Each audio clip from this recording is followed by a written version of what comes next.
Hey, heathens. All right, let's wrap up the flat earth.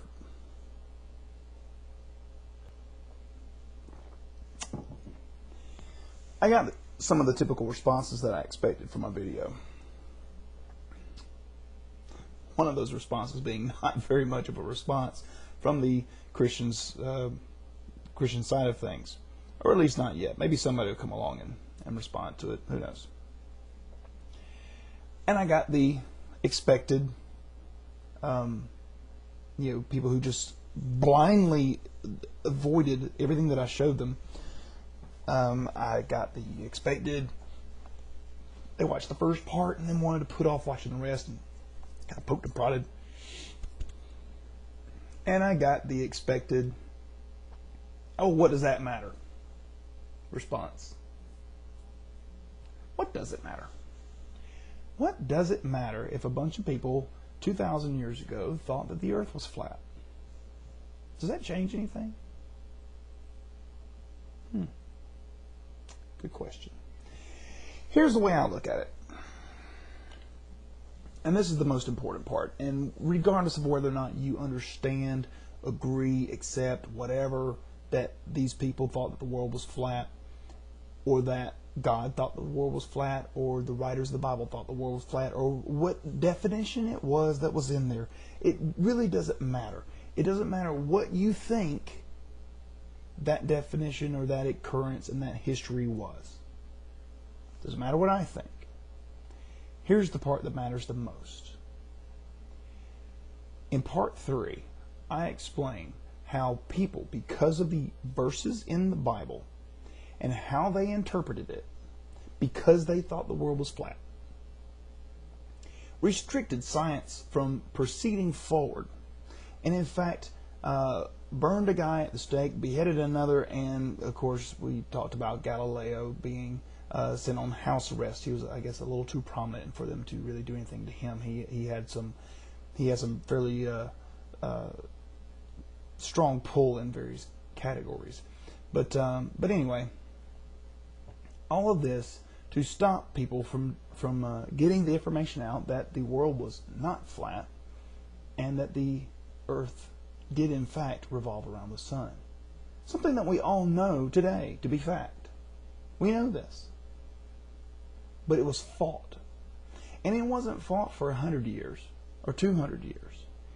It was fought for over, well, depending on where you want to start the clock. Let's just start with Christians. Okay, let's start with Christians at 100 CE, because that's really when Christianity started. Let's start at 100 CE, and it goes all the way through with the rest of the world figuring out, hey, world is round, revolves around the sun. How about that? Sections of the world knew this. The Christian population refused it. And this lasted for well over 1,600 years.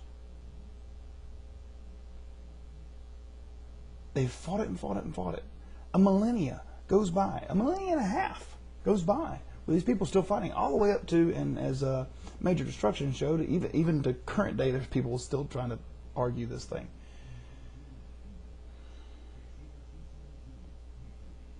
Does it sound familiar? Does it sound familiar? Because it sure does seem like there's another thing that is widely accepted throughout other parts of the world.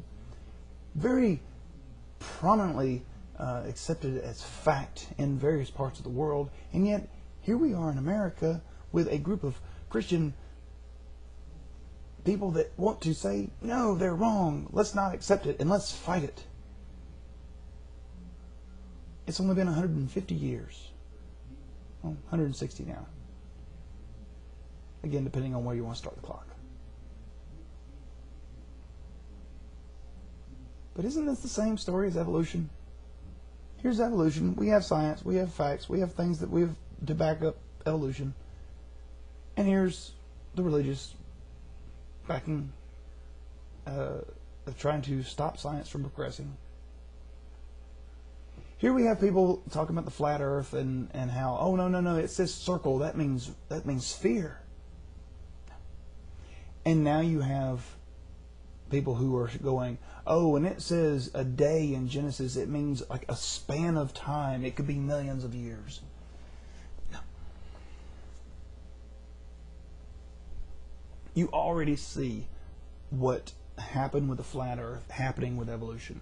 Churches are starting to realize that they are beat. They are starting to understand that they have been whooped and that science is in fact true. Evolution did in fact happen. And so now they're having to change their interpretation of their Bible to make it fit.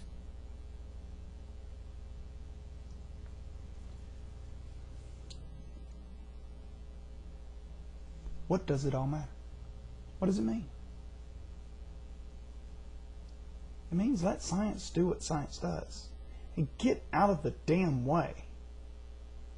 And let science do what it does. And quit clinging to your 2,000-year-old book to tell you what's right and what's wrong. We know more now than we did then. This is part number 2. They thought that the world was flat. They were wrong. They thought the sun went around the earth. They were wrong. They thought the earth was created in 6 days. They were wrong. They thought that if you prayed, it made you better. They were wrong. They thought heaven was above the clouds. They were wrong. They thought hell was underneath the earth. They were wrong. They thought God existed. They were wrong.